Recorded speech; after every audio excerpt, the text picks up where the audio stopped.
técnicamente, quien tiene la capacidad de respuesta para ponerse a fabricar mascarillas o aparatos es los que habitualmente llevan la logística de guerra, la logística del conflicto, la logística de la crisis, y esos son los militares, pero aquí y en cualquier país.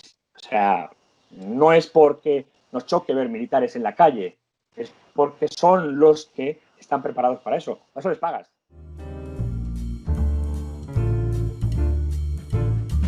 Realmente lo que nosotros hacemos es cualquier factor que incida en herramientas de inteligencia. Es decir, aquella metodología que es capaz de conseguir con datos estructurados o poco estructurados tener información que se convierte en conocimiento para la toma de decisiones. Y eso es lo que hacemos. ¿Por qué me afecta este tema? Bueno, primero porque tengo muchos amigos, algunos amigos en la Casa Real como funcionarios. Yo mismo soy funcionario y también me afecta, evidentemente, como español, porque ¿Tú eres H4DM... funcionario? ¿Tú Sí, eres funcionario? sí, sí. ¿Pero como funcionario puedes tener una empresa? No, no, no, no, no, es indiferente. Pero a mí me han prejubilado, por decirlo de alguna manera. Entonces, yo ya estoy prejubilado, a pesar de que soy joven, pero bueno, circunstancias de la vida. Y la empresa la tenía ya antes como socio. La marca es mía y la empresa como tal es mía. Entonces, trabajamos por proyectos. Un funcionario no puede tener una empresa. Un funcionario es un delito que tenga empresa. Ahora, como jubilado, puedo hacer lo que quiera. Y me afecta, decíamos, porque, nosotros fuimos contratados, eso está publicado en redes sociales, hace algunos años, por el Partido de Políticos Ciudadanos para ayudarles en la estrategia de inteligencia, en la estrategia política. Estuvimos con ellos varios años y estuvimos analizando candidatos, analizando conflictos, problemas que podían tener por redes sociales, ataques que sufrieron en redes sociales, información que publicaban sobre ellos, verdadera o no, en redes, y monitorizar a sus competidores. No solo a los competidores democráticos, sino a los blogs de independentistas catalanes que eran muy activos en la lucha contra Ciudadanos. Y por eso me afecta también el tema de la gestión política, no solo como español. Yo creo que actualmente ahora vamos a tener, como decías antes, mucho que rascar. Vamos a tener mucha información muy relevante, que va a ser muy contradictoria y va a ser una larga serpiente de verano, porque la información al final no se sabrá hasta el último dato. Ten en cuenta que según reaccione la sociedad española, a pesar de que ahora el presidente del gobierno, Pedro Sánchez, ha salido en defensa de la monarquía, depende de cómo presione la sociedad y presionen los políticos, pues España le pedirá al gobierno que sea pertinente que haga unas cosas o haga otras. Evidentemente no está incausado en un delito, no hay ninguna denuncia, ningún delito por parte de nadie hacia Juan Carlos I, por tanto, Pero él puede ir donde quiera. hay Sí, investigaciones. sí, pero Y no hay estas ningún... investigaciones están basadas Sí, en pero no, denuncias, ¿no? Bueno, sí, no, en presupuestos. Pero vamos, mientras no haya una causa abierta, no se le puede encausar. Entonces, hay un problema constitucional, y es que la figura del rey, aunque sea emérito, está vivo, sigue teniendo figura de rey y por tanto tratamiento de rey, es inimputable. Entonces, es muy difícil imputarle de algo. También hay que tener en cuenta una cosa. Estamos hablando de una persona, de una tradición cultural determinada, en una democracia como la española, relativamente moderna o nueva, poco más de 40 años, en la que durante mucho tiempo las cosas, no solo en el mundo político, sino en el mundo privado, se hacían de una manera determinada, que ahora nos resulta algo escandaloso. sorprendente o escandaloso, pero que hasta hace muy poco tiempo se hacían así. Los negocios se hacían mediante comisiones, pero no solo porque el rey las tuviera o no, no digo que las tenga, sino porque todos los políticos lo hacían, como todos los empresarios, daban por hecho, hace poco salió una sentencia del 3% de Cataluña, de Convergencia y Unión. Todos los políticos daban por hecho, los empresarios daban por hecho que era un peaje al que pagar. Es decir, salimos de un régimen antiguo, de un modelo de pensamiento antiguo, menos ético, menos transparente, a un modelo más transparente y más ético, se supone. Y en esa transición hay gente a la que la van a pillar. Fernando, ¿tú has trabajado en inteligencia? Sí, 30 Ajá, años. del 30 Estado. años. Sí, 30 años. ¿Del Centro Nacional de No, Inteligencia? no, no, no, no, no, no. Yo no soy miembro del CNI, ni mucho menos. He trabajado en lo que antiguamente se llamaba gestión del conocimiento y luego se ha llamado inteligencia empresarial, inteligencia privada. No, no, no, no tengo nada que ver con el CNI. De hecho, cualquier persona que dijera en público que tuviera relaciones con el CNI estaría cometiendo un delito, pues está protegido por secreto oficial las relaciones con los servicios de inteligencia, sus procedimientos o sus acciones. Que hay dos leyes que lo prohíben. Entonces, no, no, yo no Mm. pertenezco al CNI. Yo soy Pero, una persona privada. Dime, dime. claro, todo tu conocimiento sobre realmente pasa detrás de lo que vemos viene de ese tiempo, ¿no? Me imagino. Claro, Y claro. quizás has tenido también contacto con Villarejo. Yo conozco a Villarejo, pero no he tenido contacto con él. No, no he tenido contacto profesional, pero todo el mundo. Parece estar joven, no puedo imaginar que 30 Eh, años has trabajado en ya de... bueno, bueno, tengo 52 años, ¿eh? O sea, que no soy tan joven, pero te lo agradezco. El tema es que sí, he tenido una vida un poco intensa, bastante intensa. Entonces, pues sí, todo el mundo que trabajara con policía, nosotros hemos trabajado con policía, colaborado como la policía, todo el mundo conocía lo que Villarejo y otros funcionarios policiales hacían. O sea, que no nos venga ahora a sorprender lo que, como te he dicho antes, durante alguna época se ha hecho por parte de empresarios. Era muy normal la vinculación entre el aparato del Estado, policía, Guardia Civil u otros, con altos directivos. Ya sea, es un ejemplo, por favor, Telefónica, Repsol, Iberdrola, Santander, obviamente. De hecho, varios exmiembros del Centro Nacional de Inteligencia Español están en altos cargos de empresas de IBEX 35, ¿no? Como Telefónica, como Santander. Entonces, no nos ha de sorprender que esto ocurra. Era algo tradicional. Y a Villarejo era una manera de hacer cosas que se ha utilizado durante muchos años. Todo el mundo lo sabía, todo el mundo lo conocía y todo el mundo lo permitía.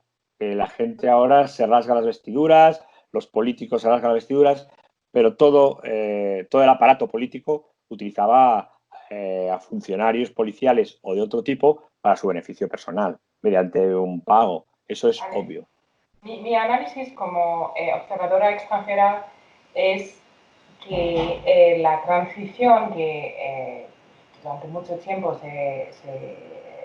ahora está cayendo un poco la fama de la transición, pero que era algo como ejemplar, pero que faltaba quizás en esa transición de romper con ciertas actitudes de corrupción y de nepotismo que había ya durante la dictadura y seguir de una manera con el mismo sistema. Y no sé si estás de acuerdo, pero hay otra persona en Cataluña que está ahí, Jordi Pujol, eh, que es Sí. otra figura de la transición, Mm. que tendrá mucho que decir si empieza a hablar. Y todo el mundo... Eh, Estoy totalmente de acuerdo contigo.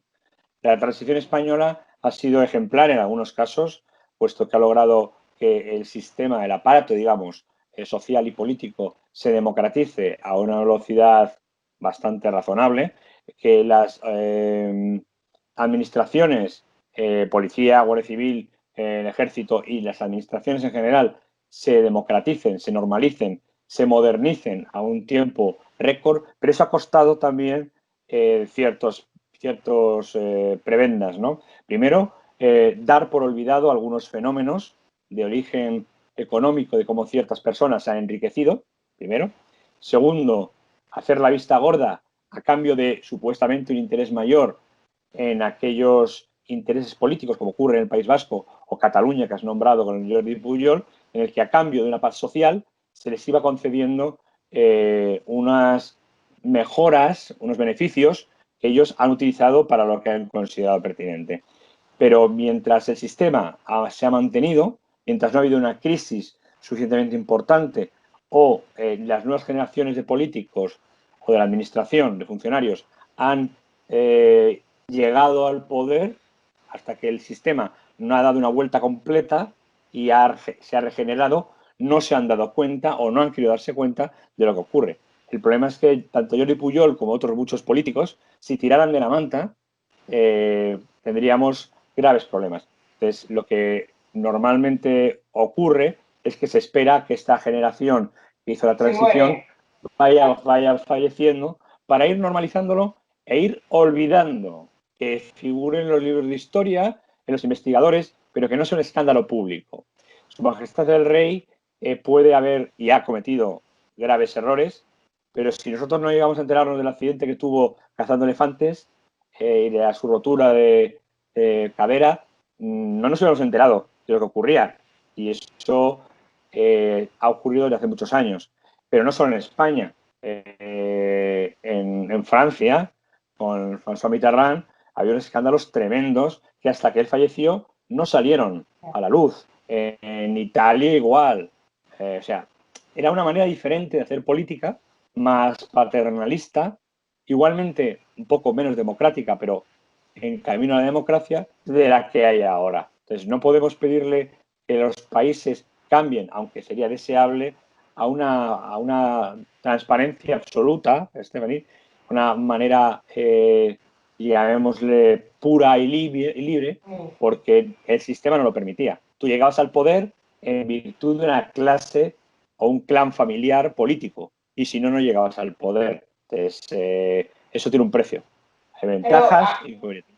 Claro, a mí me da ahora la sensación un poco, aunque es muy atrevida, lo sé, pero me da la sensación que ahí hay dos personas a nivel de gestión político ahora en España que sí son honestos y tienen buenas intenciones y quieren cambiar las cosas, pero me temo que no les van a dejar, que es Felipe, que creo que sí es una persona seria y que no es muy afortunado quizás con el timing de las cosas y cómo lo comunica y no es carismático y eso, pero yo creo que él y Leticia realmente quieren hacer las cosas de manera diferente.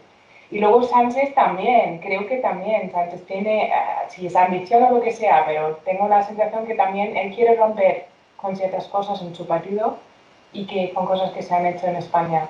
Pero la pregunta es si pueden sobrevivir esa presión que hay ahora de Vox, de hacer una moción de censura y no sé qué. Estoy de acuerdo contigo en la mitad de las cosas. Felipe VI, sí es cierto que con su Alteza Real, Su Majestad, la Reina Leticia, sí está haciendo las cosas de forma diferente. Ha hecho un plan de transparencia de la Casa Real, ha modificado bastantes estructuras internas.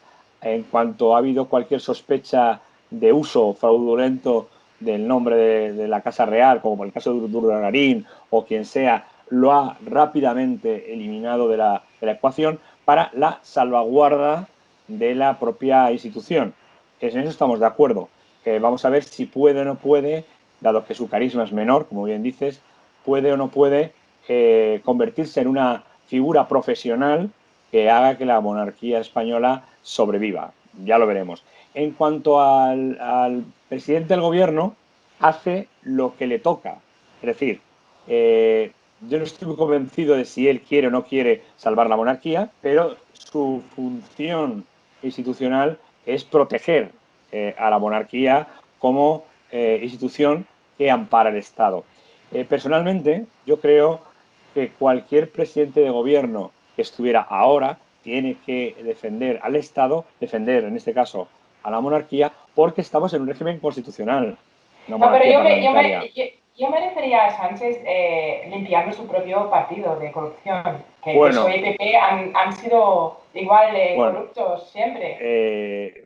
todos han sido corruptos, todos. Pero por el Toda momento no hay casos en el PSOE. Por el momento parece que no. es cierto, es cierto.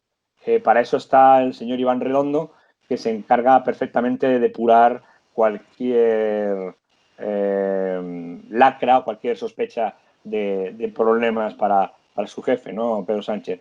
El problema de ahora, de la nueva generación de dirigentes políticos, es que tampoco tienen un sentido de Estado. Son gente que ha nacido en la democracia, ha vivido como tecnócratas y ahora pretenden o quieren hacer una España diferente, que me parece muy bien, estoy de acuerdo, pero les falta el sentido del Estado que tenía, por ejemplo, un Santiago Carrillo, un Julián Guita, un Fraga Ibarne, un Roca, incluso un Jordi Pujol. Es decir, una visión o Felipe González, una visión estratégica de lo que requiere el Estado. Pensar que un Estado democrático, como el español, como cualquier otro, en estos momentos puede ser visto como una virgen, pues es no conocer cómo es la política internacional o la geoestrategia y geopolítica internacional. Todos los partidos de todos los países tienen alcantarillas, desgraciadamente, y todos los países, y cada vez más, que en un momento determinado intentaron ser miembros de la Unión Europea limpios, y ahora de nuevo, con la crisis de la Unión Europea, vuelven a los modelos tradicionales de protección del Estado. Es decir, si no, no habría estos problemas que hemos tenido, por ejemplo, en Alemania con la reforma del ejército y su dotación, en Francia con el uso o no uso de las nuevas centrales nucleares, en Italia con la corrupción vinculada a la mafia. O sea, todo país tiene sus historias. Y eso, evidentemente, incentivado o apoyado o permitido por el hermano mayor, ya sea Estados Unidos o Rusia u otras potencias. Entonces, estamos en una época muy importante, Stephanie, de ver cómo se va a desarrollar la democracia en el futuro. Pero bueno, el PSOE, aunque ahora defiende y tienen que hacerlo, y me parece bien que lo hacen porque no es el momento de poner en duda ahora esto también, en el fondo es un partido republicano. Claro, es un partido socialista. Entonces claro, la pregunta es, tú me has dicho una vez, en 20 años España va a ser una república. Sin duda. Explícanos por qué. Puede que me equivoque, pueden ser 20, 25, 30, 18. Todo depende de las fuerzas políticas y económicas, los procesos de influencia de los lobbies que haya en la sociedad, ¿no? Ya en un mundo globalizado, España no piensa solo como España ni como la Unión Europea. En un mundo globalizado ya se piensa de manera global. Por tanto, ¿por qué digo que España en 20 años, 25 años puede convertirse en una república? Obviamente porque la sociedad, los ciudadanos españoles que han crecido en democracia, tienen un modelo de pensamiento diferente, menos paternalista, si queremos hablarlo más liberal, en el sentido en el que ellos creen que no tienen gente superior, por definición, tecnócratas o lo que fuera, sino que ellos mismos son los representantes reales y legítimos del poder. Eso en el papel está muy bien, pero cuando eso se lleva a la práctica, nos podemos encontrar con grandes sorpresas. Entonces, si tú mañana haces un referéndum sobre monarquía o república en España, primero tienes que modificar la Constitución. Y para modificarla tienes que modificar muchos títulos. Tú no puedes plantear una reforma de monarquía o república sin previamente plantear una reforma de qué tipo de república, qué tipo de presidencia de gobierno iba a haber, qué tipo de primer ministro, cómo es la estructura orgánica de esa república, que no puede ser, a pesar de esos ideales que tiene alguna gente, como la de la Segunda República, que era tan corrupta como lo fue el liberalismo del siglo XIX español. O sea, aquí nadie se salva. Tanto unos como otros eran igualmente corruptos. Entonces, ¿por qué puede ser una república? Porque la gente ya ve a los políticos como algo similar así, a ellos mismos. Y al rey lo ven como una persona que no hace, porque no puede, no hace un papel realmente ejecutivo en las actividades. Lo ven como una representación meramente, entiéndeme la frase, por favor, meramente icónica, meramente de negocio en el sentido de imagen. Y entonces Claro, para eso es muy fácil convencerles de que es mejor una república que una claro. monarquía. No, además, Entonces, si un presidente se comporte mal, se le sí, puede cortar por las leyes que hay. claro, En una claro. monarquía es muy Muy, difícil. Y no sé si me equivoco, pero yo también creo que la monarquía española, en el sistema práctico español de monarquía parlamentaria, el rey tiene bastante presencia y Sí, poderes. tiene, Porque, tiene poder, pero solo poder moral, poder de llamar la atención, poder sancionador en el sentido de firmar, pero no tiene poder ejecutivo. O sea, no puede obligar a un presidente, puede sugerirle, pero no puede obligarle a que dimita, por ejemplo. Entonces, el rey hace o le pide que forme gobierno a unas personas, pero no puede evitar, por ejemplo, en ningún momento el rey podría haber evitado que el presidente del gobierno fuera Pedro Sánchez, porque es la persona votada, con apoyos parlamentarios, entonces, a la que debe encargar el gobierno. Entonces, el rey tiene poderes bastante amplios, lo que significa el peso moral de lo que se supone es la jefatura del Estado, pero esos poderes no tienen una aplicación real, no tienen una sanción real en el que se obedezca ciertas instrucciones, a pesar de que es el jefe de los ejércitos y teóricamente la última persona a la que los militares obedecerían en caso de conflicto. Pero él no tiene capacidad de llamamiento. De hecho, no hay un partido monárquico en España. Si tú hablas con los políticos, encontrarás gente que apoya la monarquía, pero no es monárquico. Se considere que la democracia constitucional parlamentaria es el mejor sistema actual ya, y que hay que preservarlo. Pero no son ya, monárquicos. ya. No hay Ya. monarquía. No hay monarquía. Es que no se No hay monarquía. quieren. A Juan Carlos que se ha querido porque es simpático y es como, yo digo, quizás eso es Tuvo, mal dicho, pero es como el típico español. Don tuvo, Juan y... claro, tuvo además un papel muy difícil. Recuerda que Juan Carlos I fue puesto por un dictador, juró las leyes del movimiento, pero acto seguido despidió o hizo los procesos de transición necesarios para que el presidente del gobierno, Arias Navarro, perdiera poder en aras de una democratización sistemática de lo que era el Congreso de Diputados. Muchos de los primeros congresistas, muchos de los primeros diputados en Cortes, que literalmente votaron para ser eliminados ellos mismos como diputados en Cortes, eran franquistas. Si tú te pones a rascar en la tradición, en la imagen de muchos de los políticos actuales o altos directivos actuales de empresas, verás que tienen unas vinculaciones con el pasado franquista sorprendentes. Entonces, ese establishment que se ha mantenido en silencio mientras había economía sostenida, no hay ningún problema. Cuando hay una crisis es cuando sale adelante. ¿Cómo es posible que se haya permitido durante 40 años una progresiva culturización en Cataluña o en el País Vasco para generar pensamientos independentistas? Lo han permitido el PSOE, el PP, todos. Entonces, ahora cuando hay un polipartidismo, una división de partidos más grande, se nota la diferencia. Antes, cuando solamente había dos partidos y residualmente algún regionalista y aún de izquierdas como Izquierda Unida en su momento, en aquel momento es cuando no se veía. Pero todos. Por eso, entre otras cosas, Stephanie, no se ha modificado la ley de secretos oficiales, que es del año 68. O sea, desde entonces ningún gobierno ha modificado la ley de secretos oficiales.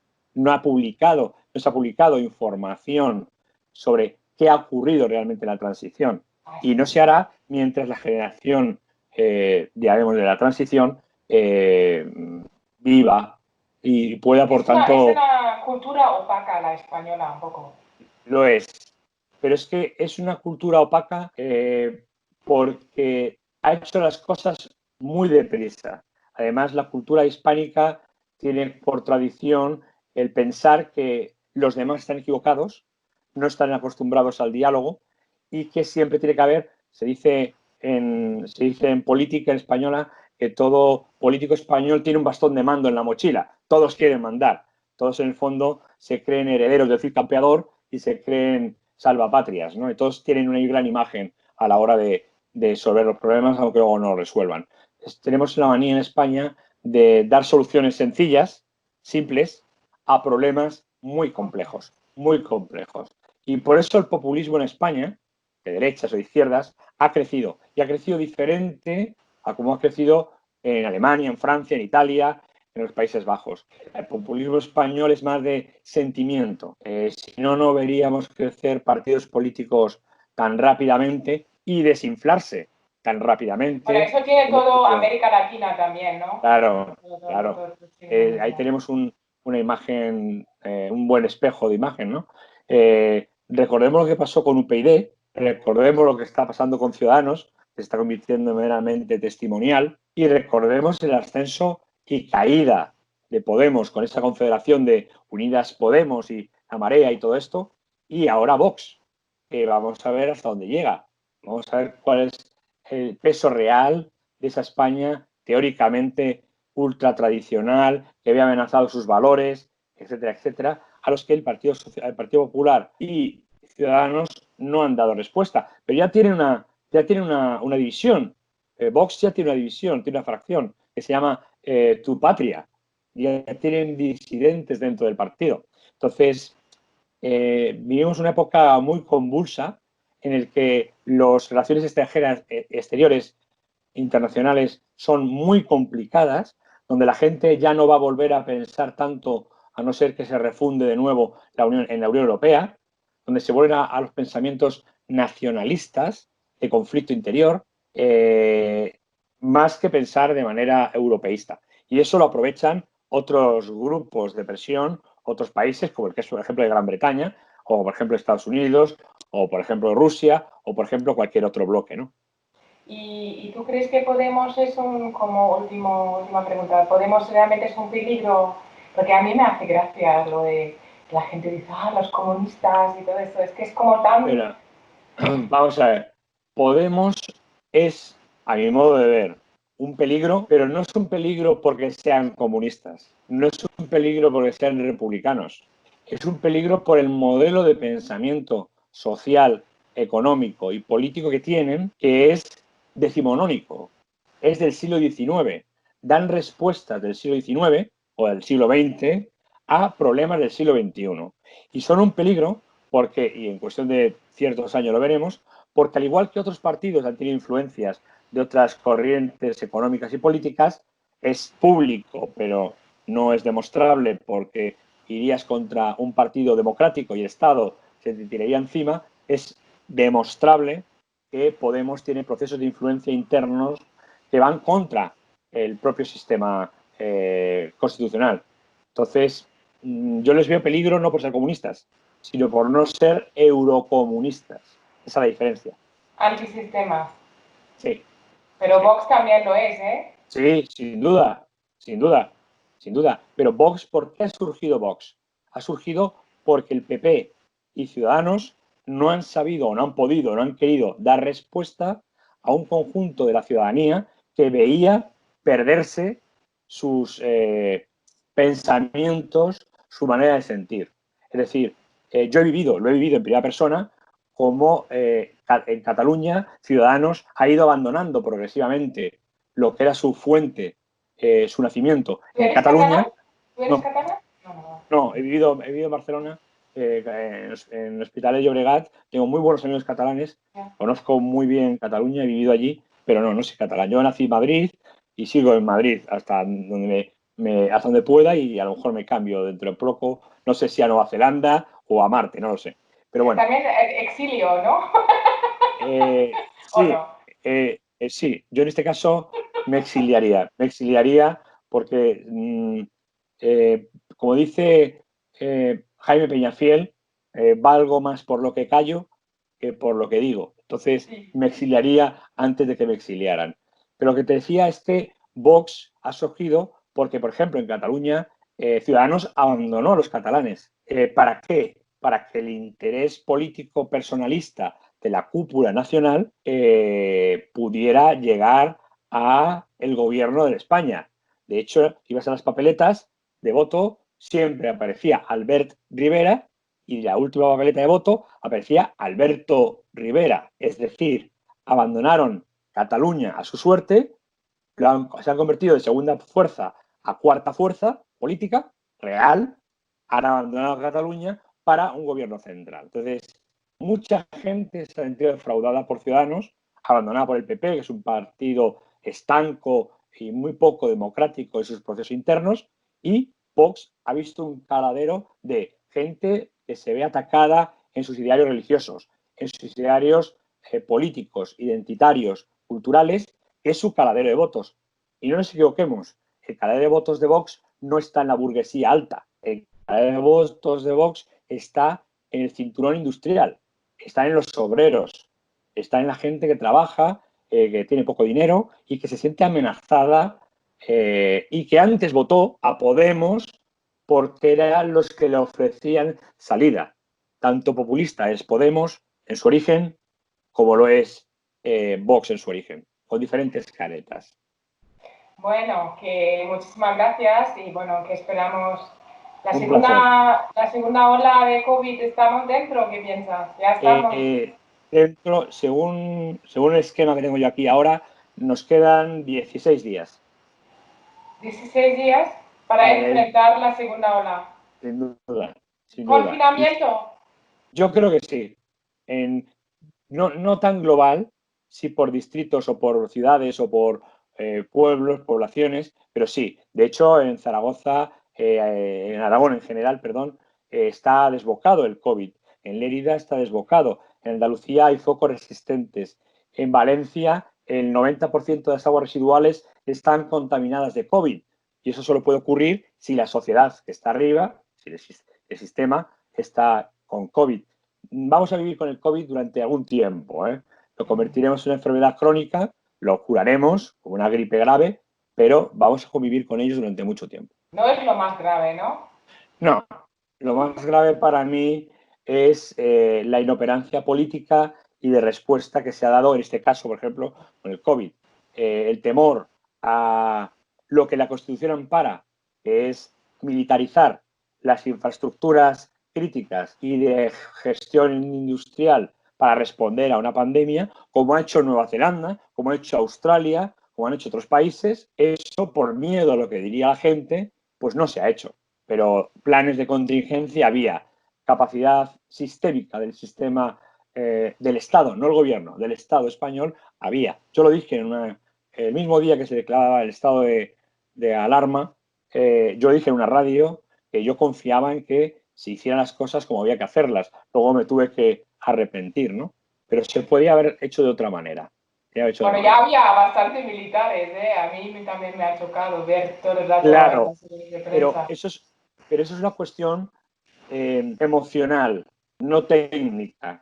Técnicamente, quien tiene la capacidad de respuesta para ponerse a fabricar mascarillas o aparatos es los que habitualmente llevan la logística de guerra, la logística del conflicto, la logística de la crisis, y esos son los militares, pero aquí y en cualquier país. O sea, no es porque nos choque ver militares en la calle, es porque son los que están preparados para eso. A eso les pagas. Hay que debatir más en España sobre todas esas cosas. Sí, pero el problema es que el nivel cultural del debate en España rápidamente va a la parte emocional, rápidamente va a la parte de echarle la basura al vecino y no ¿Por qué argumentar. no te calles? Es que me acuerdo de Juan. Eso es, ¿No? ¿Por qué no te calles? Claro, claro. Ahí está, ahí está. Entonces, no pensamos racionalmente, pensamos emocionalmente. Entonces, bueno, así otros países los ganan y nos cogen ventaja. Pero bueno, es lo que es. España es diferente. Muchísimas gracias y Nada, buen verano. gracias. Yo me quedo aquí Cuídate. trabajando. No tengo verano, yo me quedo trabajando. Cualquier cosa a tu disposición siempre, Estefanía. Vale, chao, Gracias. beso, Chao. chao, adiós.